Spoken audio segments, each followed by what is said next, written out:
우리 이제 함께 말씀을 보시겠습니다. 에베소서 6장 5절부터 9절까지 말씀, 저와 여러분 한 목소리로 함께 읽도록 하겠습니다. 에베소서 6장 5절부터 9절 말씀 함께 읽습니다. 종들아, 두려워하고 떨며 성실한 마음으로 육체의 상전에게 순종하기를 그리스도께 하듯 하라. 눈가림만 하여 사람을 기쁘게 하는 자처럼 하지 말고 그리스도의 종들처럼 마음으로 하나님의 뜻을 행하고 기쁜 마음으로 섬기기를 주께 하듯 하고 사람들에게 하듯 하지 말라. 이는 각 사람이 무슨 선을 행하든지 종이나 자유인이나 주께로부터 그대로 받은 줄을 알미라. 상전들아, 너희도 그리스도는 그들에게 이와 같이 하고 위협을 그치라. 이는 그들과 너희의 상전이 하늘에 계시고 그에게는 사람을 외모로 취하는 일이 없는 줄 너희가 알미라. 아멘. 오늘 주께 하듯 하라라는 제목으로 주어진 말씀을 가지고 함께 은혜를 나누도록 하겠습니다. 우리가 지난 3주간을 통해 오늘까지 하면 4주인데 인간관계의 가장 기초적인 세 가지 관계를 지금 살펴보고 있습니다. 아내와 남편의 관계, 또 자녀와 부모의 관계, 그리고 오늘은 이제 종과 주인의 관계입니다. 인간 사회에서 가장 기본적인 관계라고 하는 것은 이제 가정이라고 볼 수 있는데, 이제 부부의 관계, 또 부모 자녀의 관계입니다. 그런데 오늘 여기 종과 주인의 관계를 특별히 언급하고 있는데 그 이유가 무엇일까요? 이는 당시 1세기 교회의 성도들 중에 노예들이 굉장히 많은 수를 차지하고 있었기 때문입니다. 이 노예들은 예수 그리스도의 복음을 듣고 거듭났고 그래서 세례를 받고 교회 공동체 안으로 들어왔습니다. 기존에 있던 그 성도들과 영적으로 한 가족이 되었고 그래서 함께 예배드리고 성만찬도 함께 하고 성도의 교제를 그렇게 함께 나누었던 것입니다. 당시 로마 인구 중에 노예가 대략 6천만 명이었다는 기록이 있습니다. 어마어마한 숫자인 것이죠. 이는 로마 인구의 3분의 1 또는 절반까지도 이제 그렇게 보았습니다. 로마가 무너지면 노예의 반란으로 이제 무너질 거라는 그런 말이 있을 정도로 노예가 많았습니다. 그러니 교회 공동체도 예외 없이 비슷한 비율로 노예들이 많이 들어와 있었던 것입니다.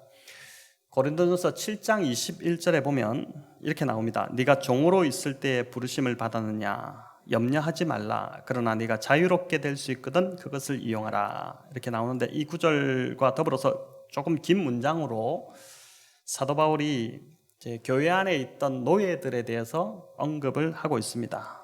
이미 고린도 교회 안에도 이 노예들이 많이 들어와 있었고 이 노예들에 대해서 특별히 언급을 해야 될 정도로 그들이 비중 있는 그런 자리를 차지하고 있었다는 것을 보여줍니다. 문제는 당시 로마 사회에서 이 노예를 인격으로 대우하지 않았다는 것입니다.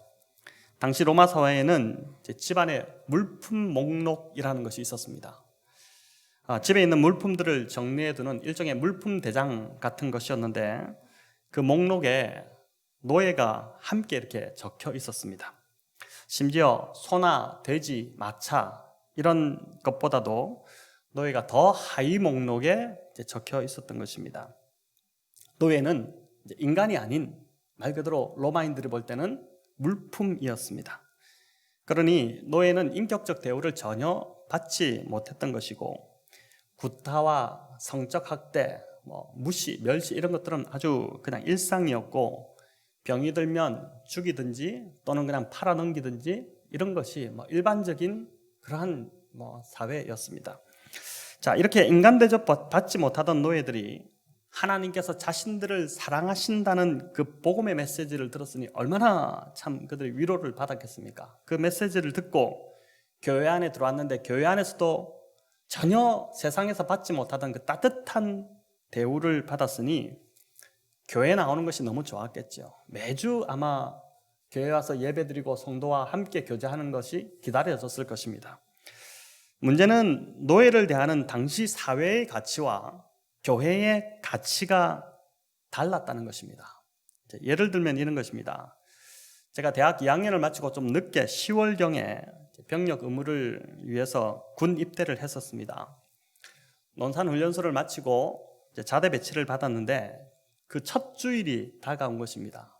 교회를 가야겠는데 그 당시만 해도 이등병이 자대 배치받자마자 교회를 간다는 것은 참 이거는 말도 안 되는 그런 시대였습니다.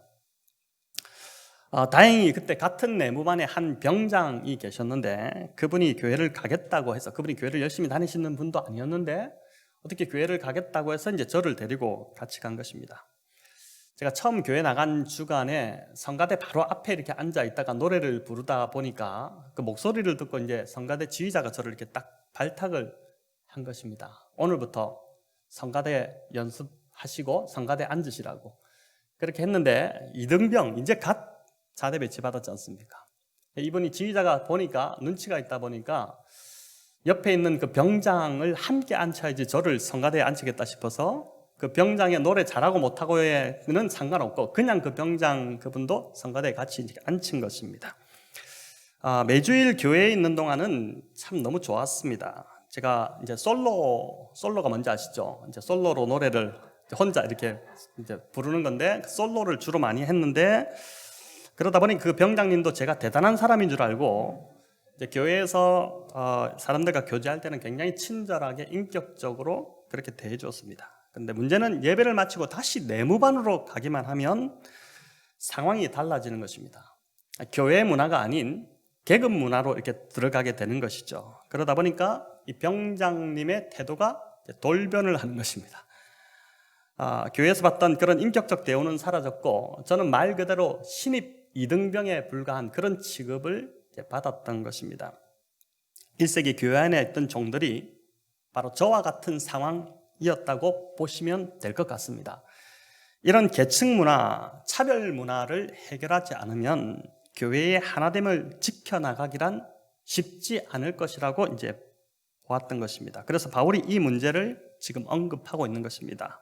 오늘 본문뿐만 아니라 바울의 서신서들을 보면 디모데전서 6장, 디도서 2장, 베드로전서 또 2장에도 종에 대한 권면을 특별히 다루고 있습니다. 그 시대적 배경 속에서 이 종들을 이제 어떻게 하면은 이들을 좀 자유롭게 할 것인가, 신앙생활을 바르게 할 것인가에 대한 문제들을 이제 언급하고 있는 것입니다.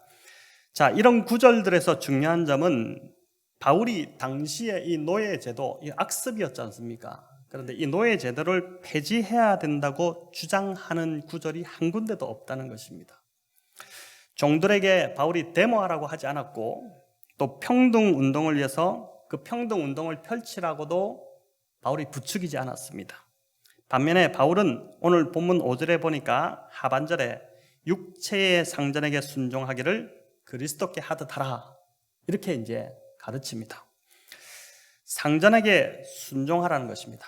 노예들에게, 너희 상전들에게 순종하라, 이렇게 가르칩니다. 왜 바울이 이런 명령을 내렸을까요? 로마의 기득 세력, 그들의 눈치가 보였기 때문일까요? 아니면 바울 자신도 종이 아니었기 때문에, 자유인이었기 때문에 이 종의 입장을 이해하지 못하고 편견을 가졌기 때문에 그랬을까요? 제도가 바뀐다고 세상이 새롭게 되지 않는다는 것을 바울이 잘 알았기 때문입니다. 사람이 바뀌어야 사회가 변하는 것이지 법을 바꾸고 제도를 바꾼다고 해서 변화가 일어나지 않는다는 것을 바울이 잘 알았던 것이죠.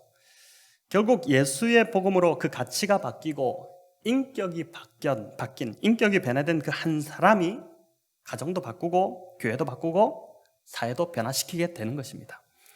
많은 사람이 필요한 것이 아닙니다. 한 사람이 제대로 바뀌면 그 주변은 다 바뀌게 되어 있습니다. 그리고 그 한 사람이 바로 나 자신이 되는 것이 중요합니다. 바닷물의 염도가 얼마나 되시는지 아십니까? 얼마나 되는지 아십니까?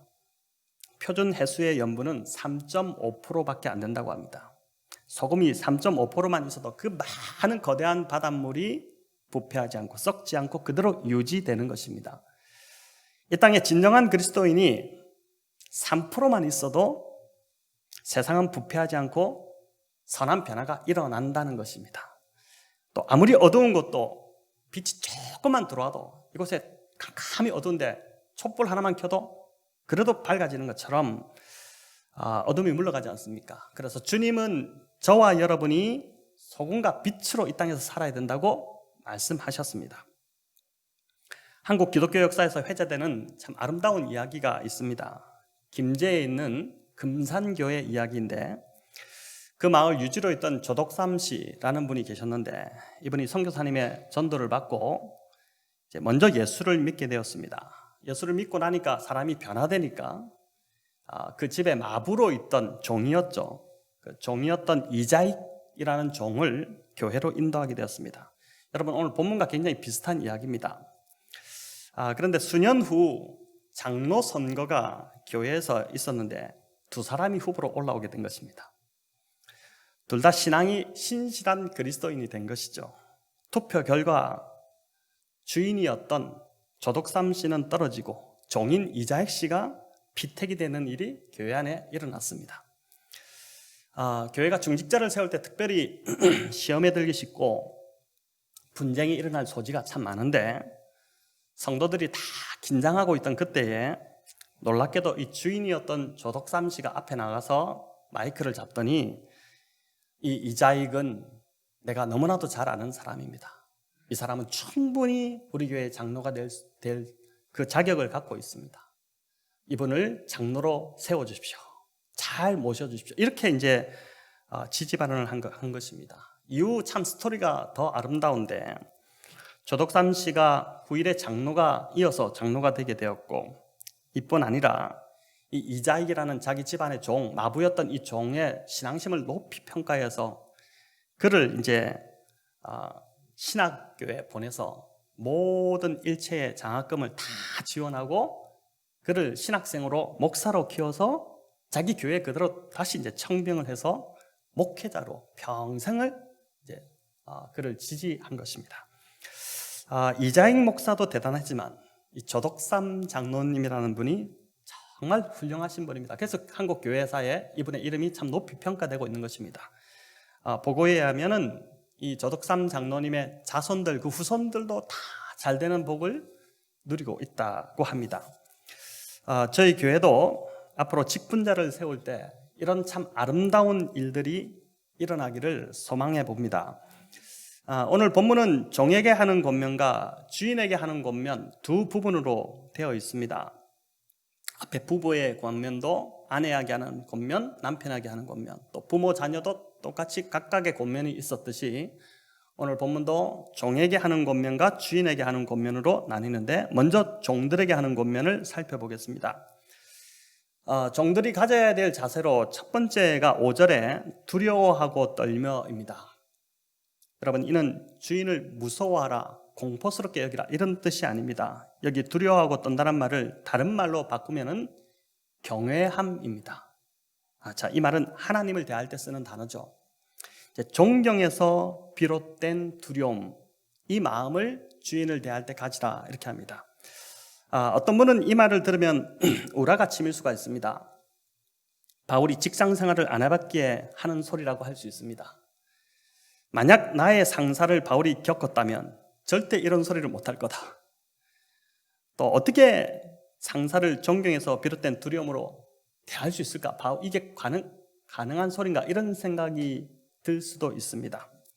이것만 아니죠. 여기 보니까 둘째로 성실한 마음으로 상전에게 순종하라, 이렇게 합니다. 상전에게 순종하되 성실한 마음으로 하라. 여러분, 이 성실한 마음의 원어적 의미를 우리말로 옮긴다면 가장 잘 표현할 수 있는 단어가 뭐냐면은 일편단심입니다.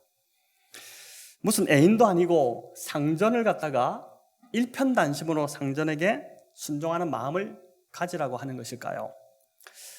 또 6절에 보면은 눈가림만 하지 말고, 또 7절에는 기쁜 마음으로 섬기라, 이렇게 말씀합니다. 악덕업주 밑에 있는 분들이라면 참 이 거부감이 들 것이고, 도저히 이것은 불가능한 명령이라고 생각할 수 있습니다. 그런데 종들에게 주는 이 권면에서 가장 중요한 구절이라고 할 수 있는 것이 6절인데, 우리 6절을 다시 한번 읽어보겠습니다. 눈가림만 하여 사람을 기쁘게 하는 자처럼 하지 말고 그리스도의 종들처럼 마음으로 하나님의 뜻을 행하고. 이 구절에서 중요한 것은 마음으로 하나님의 뜻을 행하고입니다. 자, 이 말은 나의 일터가 하나님의 뜻을 행하는 곳이 되게 하라는 것입니다. 자, 이 말이 참 새롭게 다가오지 않습니까? 다시 말씀드리면 내가 일하는 곳이 직장이든 병원이든 사업장이든 가게든 개인 사업체든 그곳을 생업을 위한 돈벌이 하는 수단으로만 생각하지 말고 하나님의 뜻을 행하는 것으로 생각을 바꾸라는 것입니다. 자, 이 말을 들을 때 어떤 분은 이런 생각이 들 수 있습니다. 하나님의 일이라는 것은 목사님 같이 설교하는 그런 것이나 또는 선교사님들 같이 복음 전하는 일이 하나님 일이지, 내가 운영하는 가게에서 또 내가 직장에서 하는 일이 무슨 하나님의 뜻을 행하는 것이 될 수 있을까? 이런 생각이 들 수 있습니다.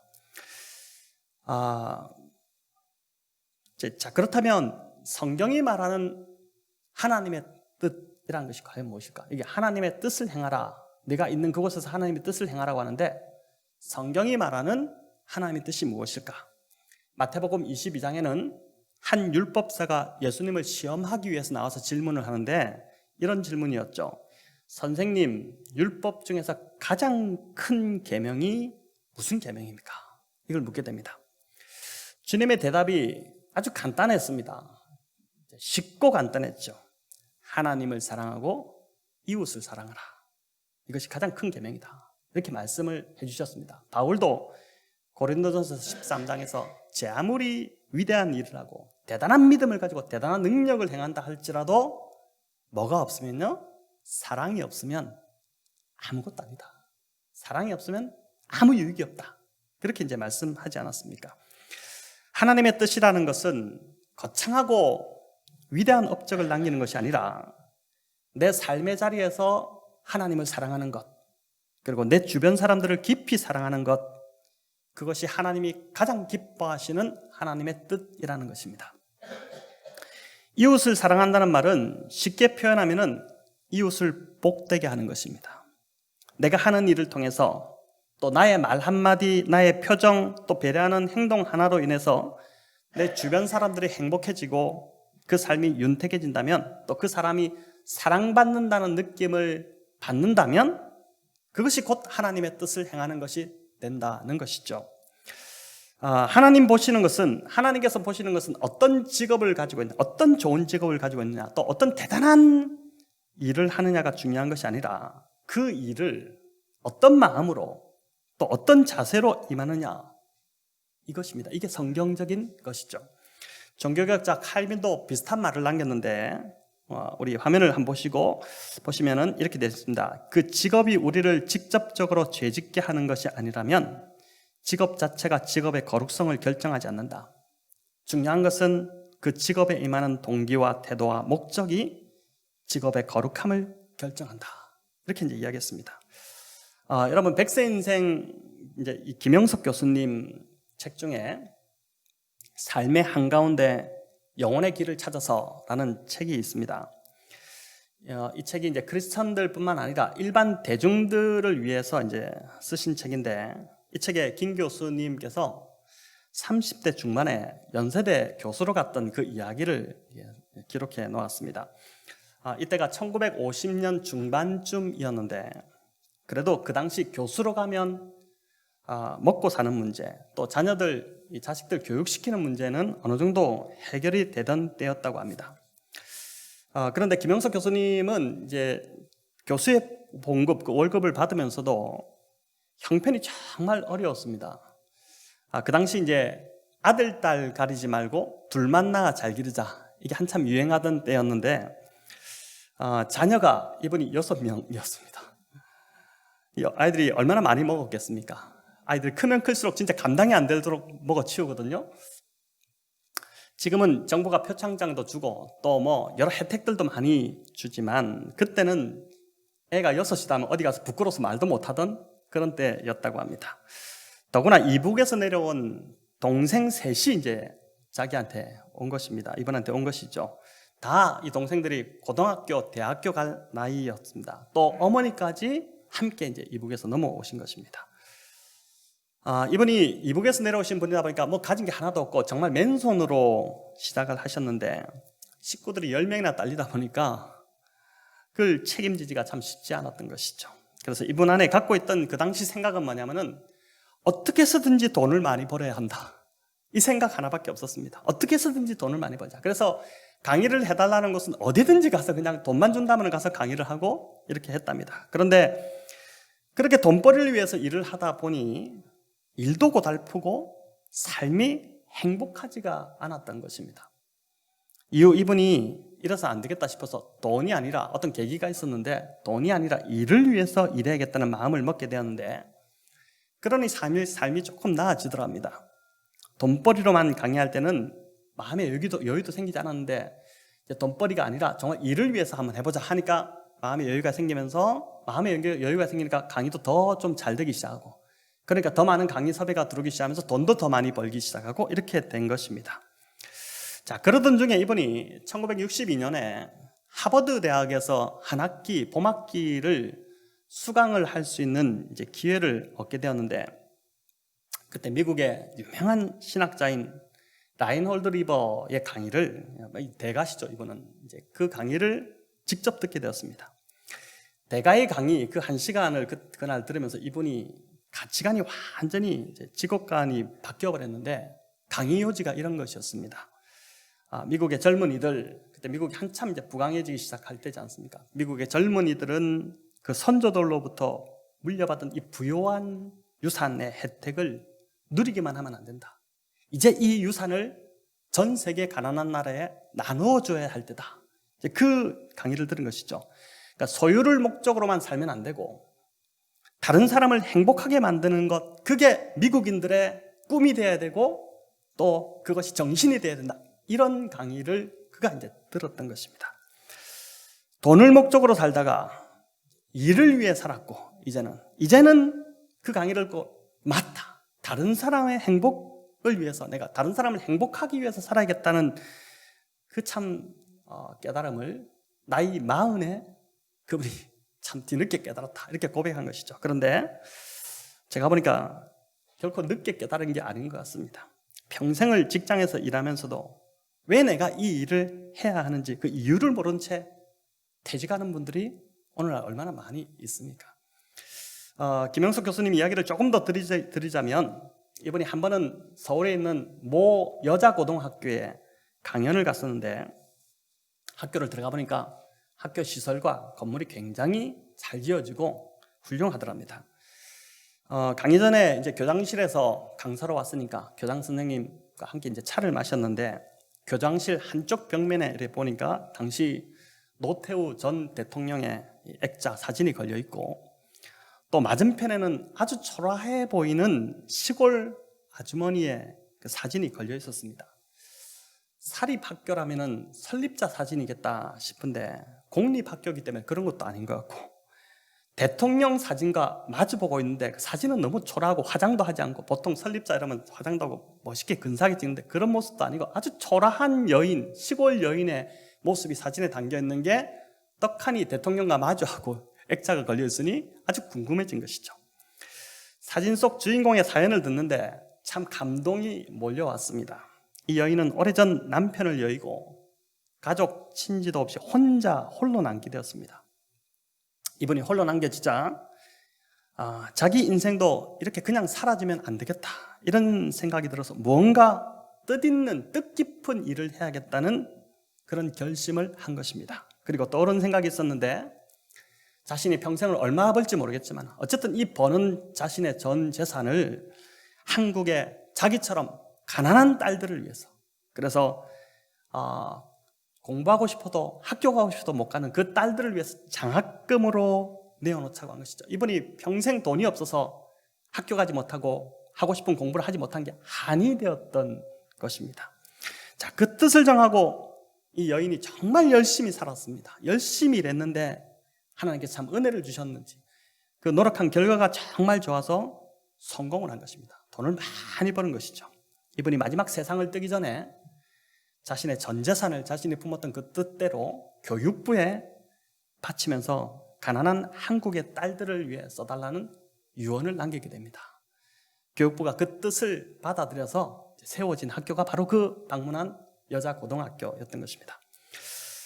김영석 교수님이 이 학교 강의를 다녀온 후에 얼마 안 되어서 노태우 전 대통령이 부정축제로 구치소에 수감되는 뉴스가 이제 뜨기 시작한 것입니다. 그러면서 교장실에 마주보며 걸려있던 그 두 사진이 더 대비되면서 기억이 나기 시작한 것이죠. 직업적으로 볼 때 대통령만큼 소중하고 가치 있는 자리가 어디 있겠습니까? 초라했던 이 연가는 참 비교도 안 되는 자리인 것이죠. 그러나 어떤 태도로, 또 어떤 마음으로, 어떤 목적으로 그 자리에 임하느냐에 따라서 완전히 다른 인생이 되어버린 것입니다. 자신처럼 가난한 한국의 딸들이 교육받기를 바라는 그 아름다운 마음으로 이제 임한 것, 그 마음이 곧 주님이 말씀하신 이웃을 사랑하는 마음인 것이죠. 그 착한 마음으로 이 여인이 했던 이 삶은 또 다른 여인들에게 참 소망을 불어넣게 되고 희망을 주게 되고, 그리고 그 여인의 했던 일들이 참 길이길이 기억되는 그러한 일이 된 것입니다. 내가 일하는 그 자리에서 하나님의 뜻을 행할 수 있다. 여러분, 이게 참 새롭게 오는 분들도 계실 텐데, 내가 있는 그 일터에서 내가 하나님의 뜻을 행할 수 있다는 이 확신이 있다면 그때부터 그 일터에 나가는 마음부터, 또 일터에서 일하는 태도와 자세가 달라지기 시작합니다. 일터에서 나와 관계하는 자들을 행복하게 하겠다는 마음으로, 그 마음으로 임한다면 열매가 맺히기 시작하는 것입니다. 그저 생계를 위한 수단으로 할 때는 별로 행복하지 않았는데, 일의 목적이 달라지니까 똑같은 일인데도 불구하고 일이 재밌어지기 시작하고 좋은 결과도 맺히는 것입니다. 내 주변의 사람들을 사랑하고 그들을 복되게 하는 것이 이제 일의 목적이 될 때 그렇게 되는 것이죠. 사도 바울만큼 여러분 자신의 일에 열심을 내었던, 성경을 찾아보면 이 사도 바울만큼 자신의 일에 열심을 내었던 사람도 없습니다. 그는 스펙도 화려했을 뿐만 아니라 일도 얼마나 열심이었는지 모릅니다. 자기 분야에서 열심히, 진짜 특심이었던 자가 사도 바울이었죠. 그러나 보니까 사랑이 빠진 그의 열심은 결국 어떤 결과를 낳았습니까? 스데반을 돌로 쳐 죽이는 결과만 낳을 뿐이었습니다. 그의 일하는 동기가 사랑이 아니다 보니까 일에 열심을 내면 낼수록 어떻게 됩니까? 자기도 죽고 주변 사람도 죽이는 것, 그 결과만 낳은 것입니다. 그가 다메섹 도상에서 사랑의 예수님을 직접 만나고 나서야 비로소 이 자기의 삶이 헛되었다는 것을 깨닫게 된 것이죠. 아마 경험해 보셔서 아시겠지만 우리가 일을 잘한다고 어른이 되는 것 아닙니다. 어떤 사람은 그 일에 대해서는 정말 전문가처럼 일을 잘하는 사람들이 있습니다. 그런데 말하고 행동하는 것을 보면 정말 아이처럼 유치하고 아이보다 더 이기적인 사람들도 있습니다. 그래서 보니까 인생은 일을 잘한다고 어른이 되는 것이 아니라 사랑할 줄 알아야지 진짜 어른이 되는 것입니다.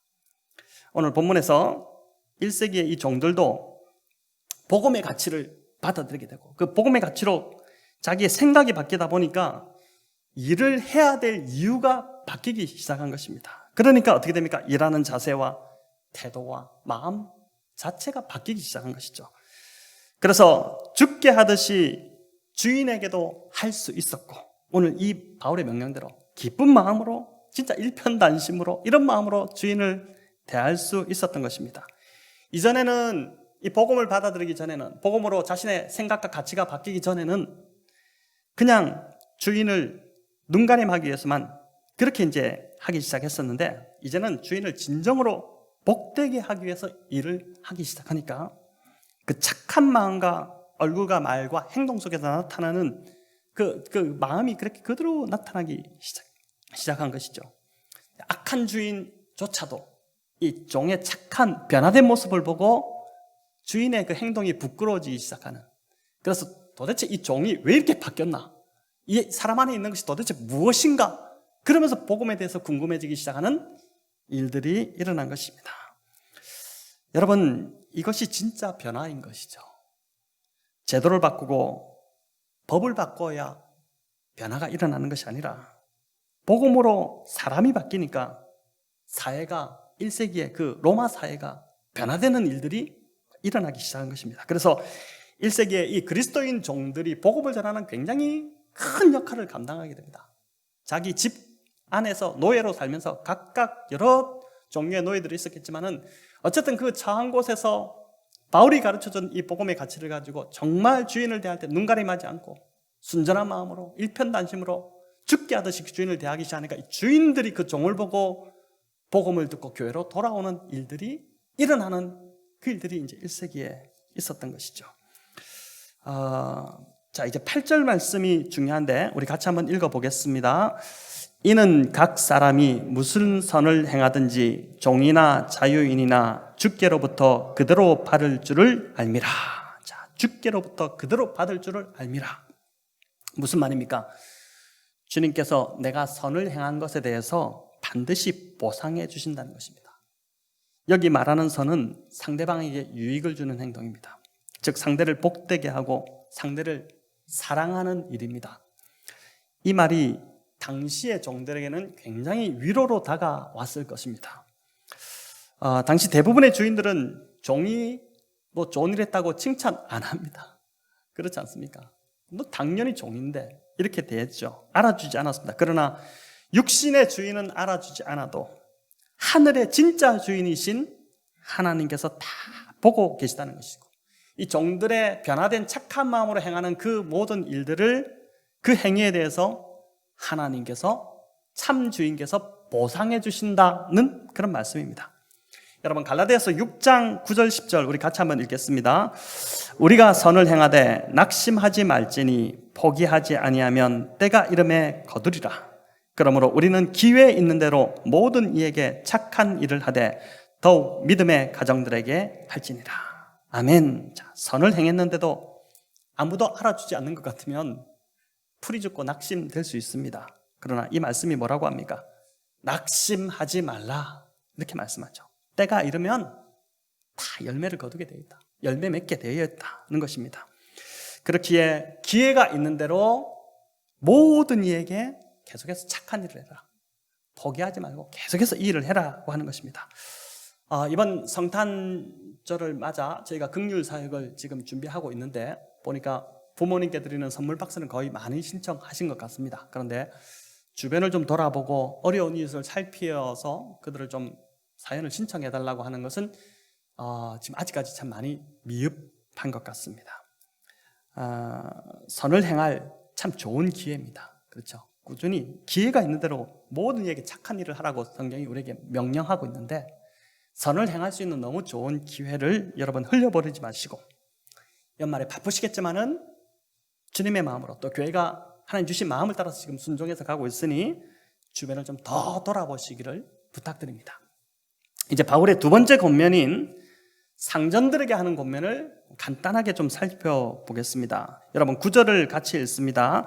상전들아 너희도 그들에게 이와 같이 하고 위협을 그치라. 이는 그들과 너희의 상전이 하늘에 계시고 그에게는 사람을 외모로 취하는 일이 없는 줄을 너희가 알미라. 아멘. 자, 종들에게는 보니까 몇 절을 이야기합니까? 꽤 많은 절을 이야기하고 상전에게는 한 절만 이야기합니다. 자, 그래서 바울이 차별을 하나 이런 생각이 들지만 아닙니다. 여기 보면 뭐라고 합니까? 상전들아 너희도 그들에게 이와 같이 하라. 이것은 앞에서 종들에게 했던 것 같이 똑같이 상전들에게 명령하는, 상전들도 앞에 종들이 가져야 될 자세를 똑같이 가져야 된다는 것입니다. 그것뿐만 아니라 거기서 한 가지 더 주의는 추가가 돼, 상전은 추가되는데 그게 뭐냐면은 종들을 위협하는 것을 그치라 이렇게 말씀하죠. 상전들은 자신들이 있는 일터에서 사람을 복되게 하고 그 종들에게 유익을 끼치고 사람을 사랑하는 일을 더 많이 추구해야 된다는 것입니다. 그리고 자기 종들을 위협하지 말라 이렇게 되어 있습니다. 왜 그렇습니까? 종들과 상전들의 참 상전이 하늘에 계시기 때문에, 참 주인이 하늘에 계시기 때문에 그런 것입니다. 요즘 보니까 크리스천 기업이라고 했던 이 기업들 나름 참 잘했던 기업들이 참 실망스러운 모습을 많이 보이고 있습니다. 회사 내에 신의 예배에 강제로 참여시키기 위해서 불참하면 불이익을 주고 인사고과에도 반영한다고 하고 위협하는 그런 보도를 저희가 접하고 있습니다. 이것이야말로 9절 말씀이 말씀하는 위협입니다. 위협. 이렇게 해서 예배에 참여시킨다고 그 자리에 나가 있는 사람들 말씀이 들어오겠습니까? 기독교에 대해서 반감만 다 커지지 않겠습니까?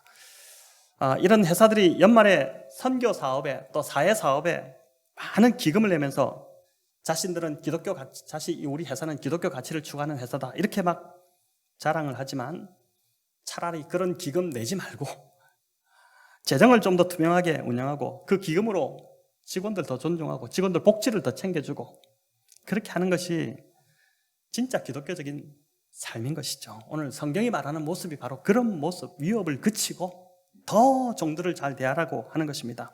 예수님께서 뭐라고 말씀하셨습니까? 작은 소자에게 한 것이 곧 나에 대해 한 것이다.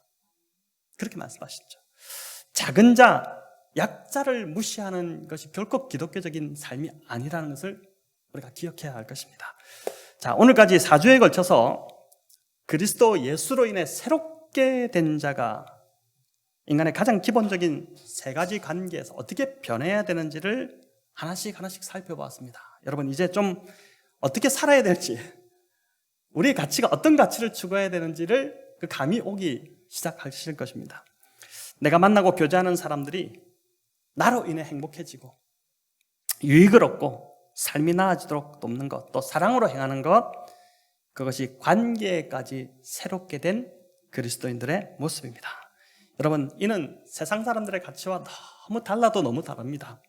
그러나 가장 보람되고 나에게 만족함이 있고 매력이 되는 매력적인 삶인 것입니다. 이제 더 이상 높은 보수나 사람들의 칭찬을 위해서 일하지 마시고 오늘 이 말씀대로 소금과 빛의 역할을 감당하며 내가 가는 곳마다 주변이 밝아지고 내가 가는 곳마다 살맛이 나고 주변 사람들이 행복해지고 사랑받고 또 사랑하는 그렇고 행복하고 풍성한 관계를 맺어가시는 우리 복된 성도님들 다 되시기를 주님의 이름으로 축원합니다.